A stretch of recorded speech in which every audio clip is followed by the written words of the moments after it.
today's review, we will be reviewing the Jada Toys Mega Man Fireman figure.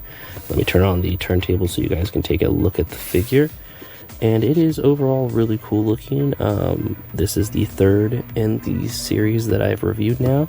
And as you can see, it shows the other two I reviewed and future ones that are coming out. And kind of a little information and, you know, the warnings and everything like that.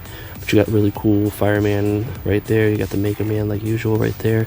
You got an image of the fire effect he's going to come with. You have an image of 4 of the villain characters that are coming out in the future. And just overall really cool looking box. Really love how they do it, having the whole little power gauge and everything like that. But I'm going to let you guys take a look at it, and then I'm going to crack them open.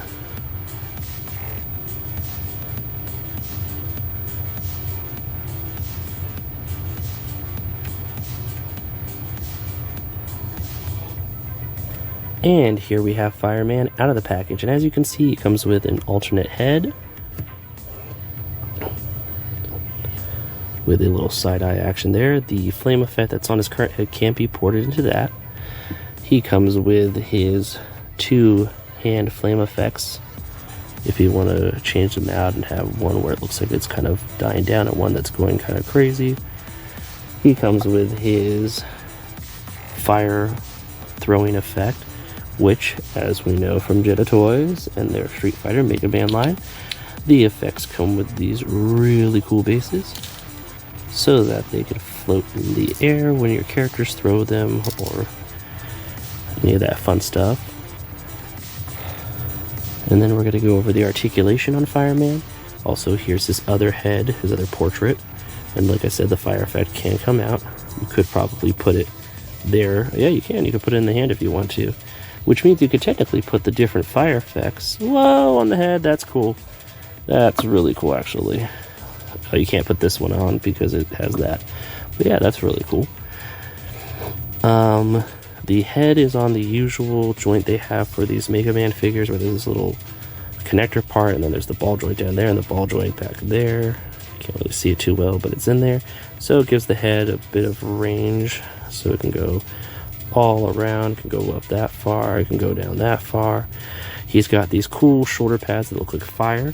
They are on the little I don't know what they're called. They're like the Clone Trooper shoulder pads, but it's so that you can move the arms without the shoulder pads moving if you wanted to. It's like that kind of situation.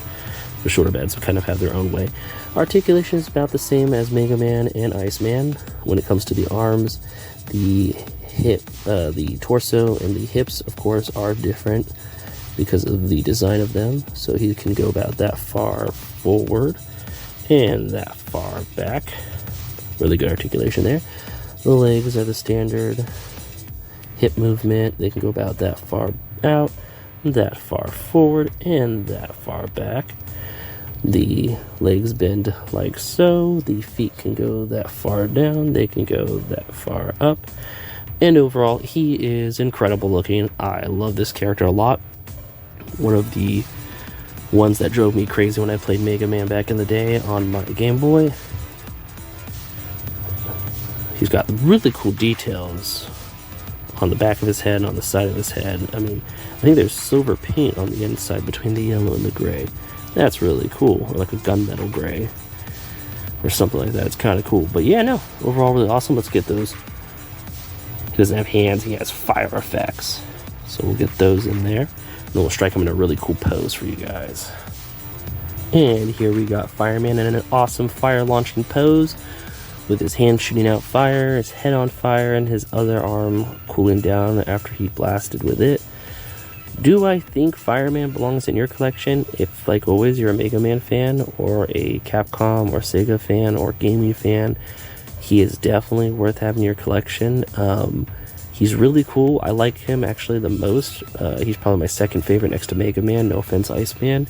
You could still be in my top 3 though, depending on how the other 3 turn out. But honestly, it's hard to pick favorites with this series. Like I've said before, Jada Toys is just, it's really cool how they came out of nowhere and now they're kind of working their way up when it comes to it with the Universal Monsters, the Street Fighter, and now Mega Man. And I'm really hoping they get some other licenses. I've said it before. I know it sounds like I'm harping on it, but it really is something I want to see them do more of. different lines and stuff like that. But thank you so much for stopping by. Until the next time. And that about wraps it up. Thanks for stopping by. If you have any comments, leave them in the comment section. If you're feeling generous, share it. And thank you so much for watching. Till next time. Bye.